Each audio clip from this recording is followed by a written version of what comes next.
Hello, friends, and happy 4th of July to my fellow Americans, or to anybody that celebrates the crushing defeat of the aliens in 1996. Now, we do have Galactic Conquest popping onto the holotables in 2 days, and Jedi Training Leia will be up for grabs. While technically we will not be able to unlock her for 3 months, I do want to maximize your chances of being able to hit that red crate because she does appear to be a very important piece of the Jedi Master Luke puzzle.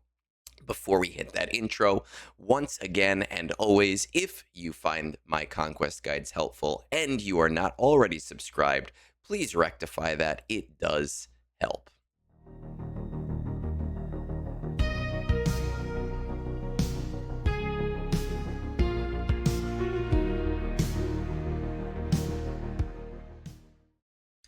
All right, well, let's see what we have here.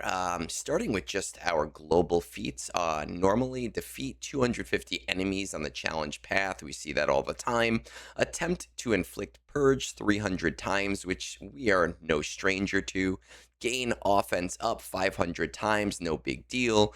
Defeat 50 enemies with rebel fighters. We have a new Cassian team, which is going to make that easy, but we also have a lot of rebel fighters between the Saw team, the Mon Mothma team, and a lot of the attackers on a Leia team, so this should be no problem. Attempt to inflict undermine 50 times. Now, there are two main ways to get undermine. One is with the new Cassian team. The other is the new ISB Dedra team. However, because they inflict it on themselves, I'm not 100% sure that the ISB team will be able to do this. We are going to keep that in mind, though. Call 60 assists with Booming Voice, which we see all the time, and win 20 battles with Vel Sartha in the squad. Notably, it doesn't say win with Vel Sartha surviving, which is really, really nice. Honestly, the global feats look super friendly for anyone in the mid to late game or anyone who really has an efficient roster. It shouldn't be too hard to hit any of these, even if you did not fully prioritize a Cassian team. As long as you have him at 4 stars, he does undermine on his basic, which will make it an easy call for you. Now, on to Sector 1, we have Gain Retaliate 15 times, grant at least 100 buffs, which is super easy, inflict 300 damage over time, and win 10 battles with KX security droids surviving. I believe off of the top of my head, KX surviving is the only technically survive with a character feat. All of the other ones in this conquest are win with character in squad. Sector 1 does not look terribly hard. I'm actually going to start out with SLKR team, SLKR DS Ray Hux, Vel Sartha, and KX security droid. Why? Because it's so much easier when I can get retaliate super quick with DS Ray, and because of the way DS Ray works and SLKR doing so much damage because normally players are going to have him at relic 7, 8, or 9. I think it should not be a problem to kind of build up some early Vel Sartha wins as well. And KX surviving. So I think that that is going to be my main squad for Sector 1. I also have the option of a Lord Vader squad, putting in Scorch and CX2, as well as Darth Vader and KX to get those buffs, to get KX surviving, damage over time from Lord Vader, Scorch, and Darth Vader, and gaining offense up from CX2's AoE. Going further, you can either do a Hondo or a Maz-led pirate team. Once again, I try to throw in as many of these win with feats as possible, so I am going to make an attempt to throw Vel Sartha in this squad as well. I think that it'll work relatively well, especially being Sector 1. You will see plenty of buffs on a pirate team. Retaliate will come from Quiggled with Taunt and Profit, so while he has Taunt and has stacks of Profit, he does gain Retaliate. That is the only way, but with Maz in the lead or Hondo in the lead, that shouldn't be a problem. Quiggled also inflicts damage over time, not a ton of it, but we still get some of it. gaining offense up from Athano, Brutus, and Hondo. And we have winning with Velsartha in the squad as well. Now, there are 500 offense ups that we need to hit. I'm not terribly worried. You don't get a ton each battle, but they will start to stack up across all 5 conquest sectors. So we do want to start this pretty early. For players who have Jedi Master Luke, Jedi Knight Luke, Grandmaster Yoda, Kyle Katarn, who's one of my favorites, and Carth Onasi. We are going to throw in the damage over time from Karth's basic. He only does 1, but we can continue to call him with Jedi Master Luke's coin ability. Tons of buffs with Jedi. Gain offense up from Karth and GMY's basic and spread ability. And we can defeat 50 units with Rebel fighters. So we're going to call Karth as much as possible. But anytime we think we're going to get a kill, we are going to call in Kyle Katarn there so that we can get the Rebel fighter kills. And of course, it would not be a conquest for me unless I had my Gungans in there as well. My Gungan team, there's Retaliate on Phalanx. He only does it to himself, and it is a fairly high cooldown move. So I'm not going to rely on my Gungans here, but if I need an extra win or two, they will give me buffs. I will get damage over time from Boss Nass, and I will get some of those Retaliates. Sector 1, honestly, not that terribly difficult. Moving into Sector 2, we have win 10 battles with DTMG in the squad, attempt to inflict crit chance down 100 times, win 10 battles with no attackers, and attempt to expose enemies 20 times. 20 exposes is not a lot at all, and that should rack up pretty easily. I am going to start with an Inquisitor squad, but I'm going to throw in Tarkin and Malik. And I'm throwing in Malik here because I don't want an attacker, but I do want a tank or a support who can do a decent amount of damage. So I'm going to get crit chance down from Tarkin's AoE. And I'm going to get exposes from Fifth Brother on his mid special. We'll get those win 10 battles with no attackers and plenty of attempt to inflict purge, even just from starting the battle with Third Sister in the leader spot. Again, Malik's only purpose here is to do damage, but not to be an attacker. So if you have another option, you can throw that in as well. Malgus might work, but we want to try to get as many of those no attacker battles in as possible. My old Night Sister squad is a mainstay of doing that feat. We get win battles with no attackers, and anytime a character dies and gets revived from Old Daka, or I should say anytime a character revives, Old Daka will give offense up. This team works really well if you've invested in them and can auto a lot of the nodes in Conquest. I have a DTMG squad here as well. DTMG, Moff Gideon, Captain Enoch, Scout Trooper, and then we have the option of Stormtrooper or Night Trooper.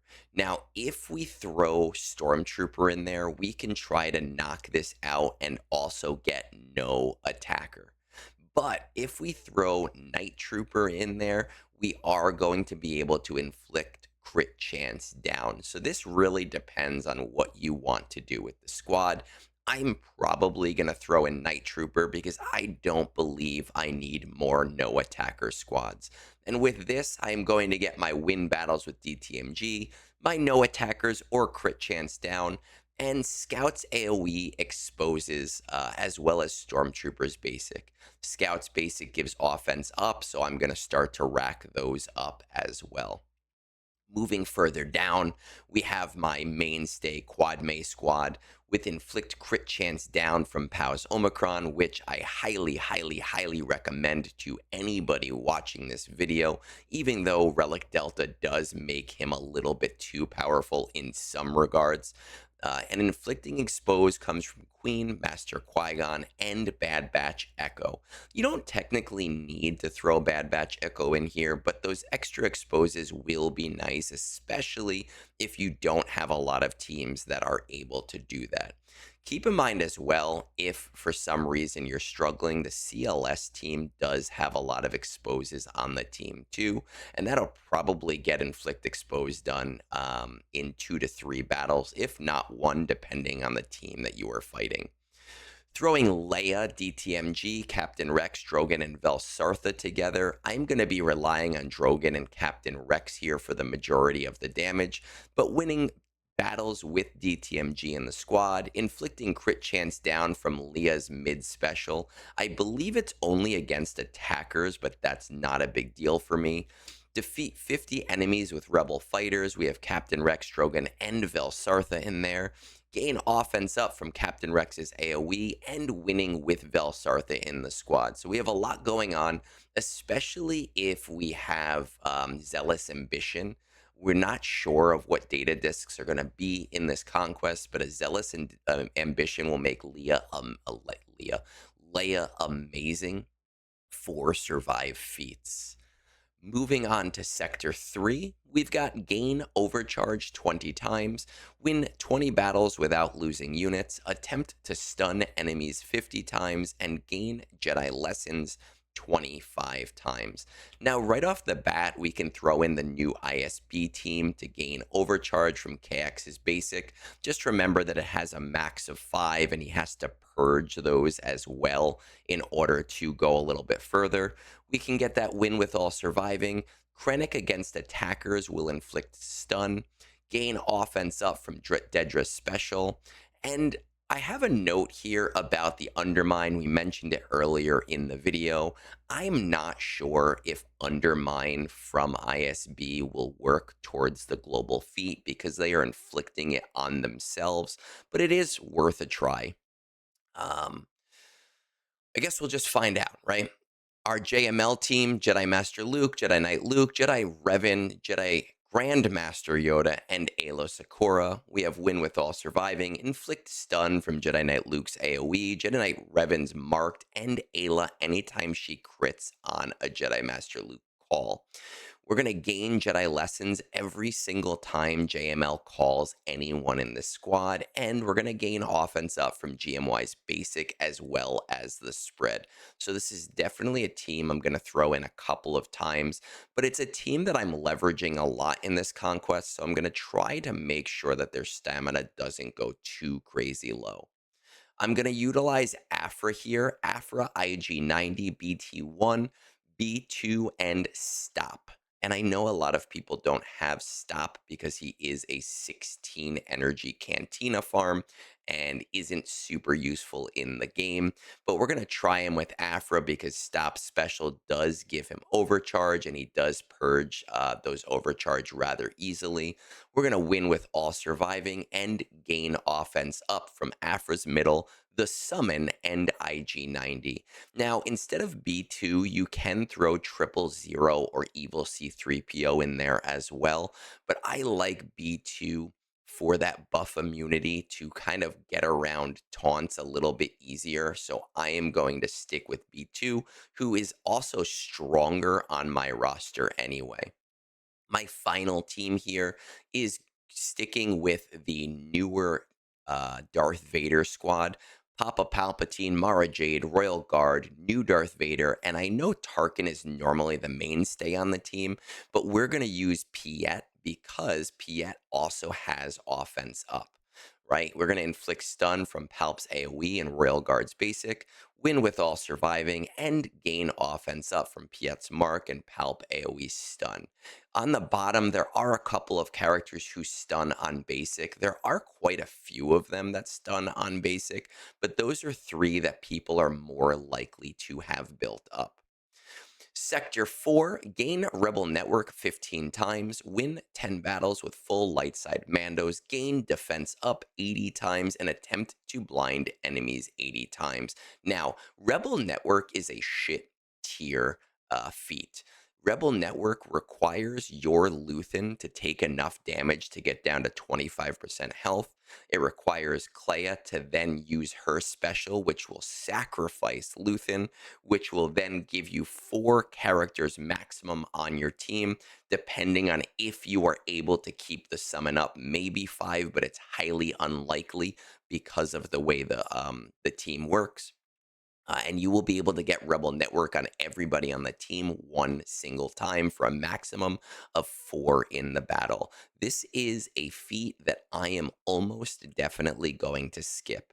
Because it's Sector 4, I might throw my Cassian team against the Datacron node a bunch of times on auto, and maybe I will get it, but it is not one that I'm going to put any effort into, and I am really hoping, given that I've done a video about it, a Reddit post, I've talked to Meathead, I've sent it through a few of the channels that I am able to work through, and I'm really hoping that on Monday that this feat no longer exists and a hot patch had changed it or something, but we will find out together on Monday.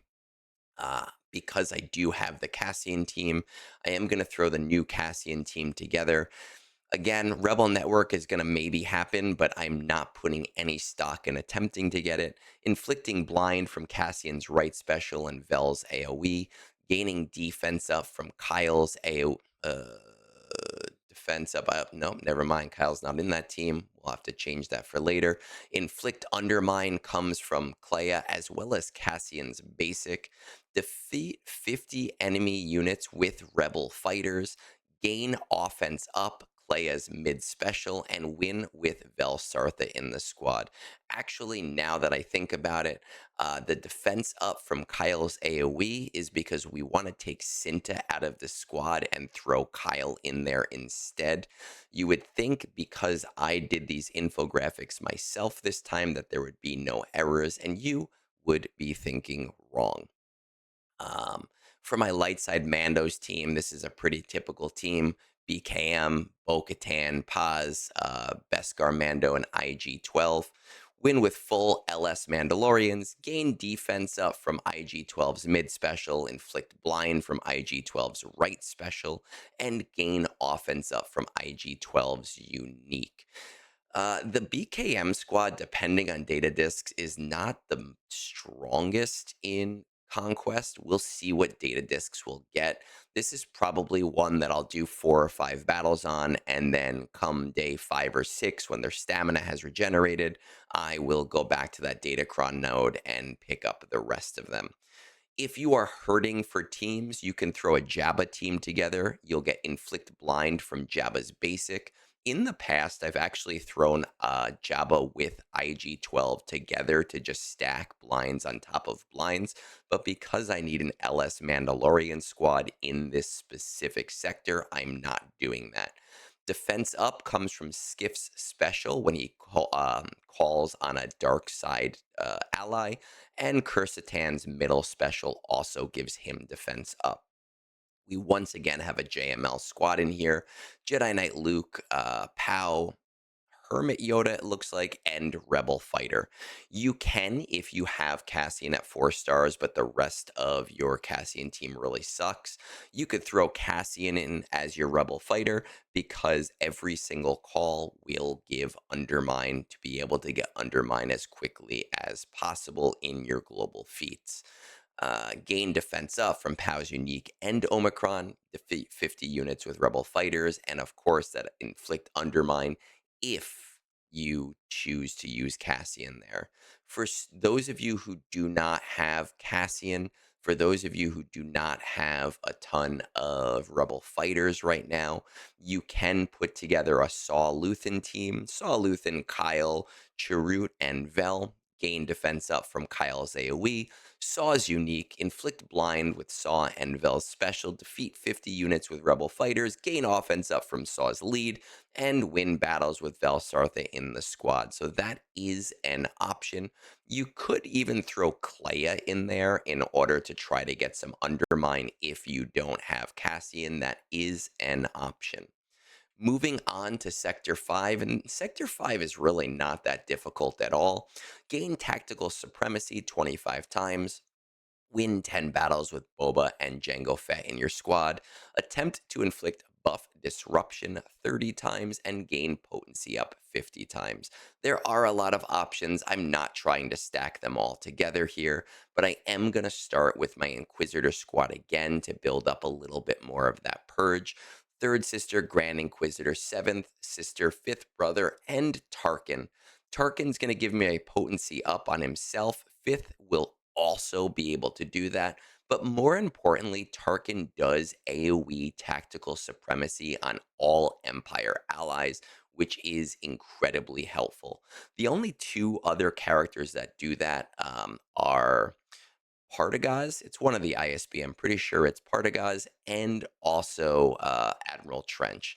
I don't particularly like either of those teams, and I find that this is going to be more useful for me to do. So that is the way that I'm going to do it. Typical CLS squad, throwing in Stormtrooper Luke instead of 3PO and Chewie. This is really just for buff disruption. And honestly, this is something that people were doing in the last conquest. I skipped the feat because it was a 5 burrito feat in the last conquest. It is now a 15 burrito feat. But look for a node with a droidica on it if possible. Get the team down to just the droidica and hit auto basic. You should be able to do that in one battle if you are lucky enough to have something with damage immunity on the other team. You also have the option of using a JML squad. If you don't have a damage immunity team to fight against, JML, Jedi Knight Luke, Jedi Revan Watt, and Stormtrooper Luke. Throw tank tech onto JML, throw weapon tech onto Stormtrooper Luke so that he gets a lot more TM, and go to town on the enemy, making sure to call Stormtrooper Luke as often as possible. He can only do his buff disruption on his own turn, but by calling him with JML, you will increase his TM and you want to get him turns quickly. You also have the option of throwing in a similar JML team if you're hurting for being able to get potency up. JML, Jedi Knight Luke, the two Yodas, and Old Ben. Old Ben gives potency up on basic, which you can call with JML. You could throw Old Ben instead of Revan into the team that is above, but I am worried that you may not have enough sustain in that team to be able to take things out and survive, so I want to split those two up. Book ending this conquest, I am going to end with SLKR Hux and DS Ray, throwing in Boba and Django to get those win 10 battles with Boba and Django in the squad. I shouldn't have a problem with that at all. Sector 5 seems to be relatively easy. Now, as a reminder for those of you who are in the mid game, just a little bonus here on how we treat survival feats. Survival feats really have a lot to do with which data discs are available. If Zealous Ambition is available, Ahsoka and General Syndulla work really well to take out enemy teams, as well as Leia and Captain Rex. If Amplify Agony is available, Lord Vader is really the king, as well as third sister lead with like 3 Amplify Agonies. If nothing else is available, if none of those are there, SLKR does wonders on survive feats, especially if you have DS Ray, but not necessarily. On the right hand side, those are some of my favorite non negotiable discs to look for. I don't particularly like the purple discs. I really like finding 2 or 3 blip discs. Entrenched, we haven't seen in a bit, but it's a really great defensive disc. Zealous Ambition is non negotiable. Amplify Agony, 3 of them, if they exist, are non negotiable. Leader's Resolve to me is non negotiable. Voluntary Vanguard, I don't think we've actually seen in a while, so I've had to do without, but it does allow you to replace Watt on a JML team if you are looking to do specific feats. With everything here said, I really hope that you guys are able to get through this conquest as easily as possible. As always, do not forget that the Slice of Oda Gunga Discord server does have a dedicated group of individuals who do help people with conquest. Kazgul does his own text guides, and although we don't necessarily agree with each other a lot of the time, he is one of the conquest gurus in this community, and I highly strongly recommend that you reach out for help early instead of waiting until the last 2 to 3 days of the conquest cycle. I hope that everybody has a great day, a great start to Hell Week, and peace out.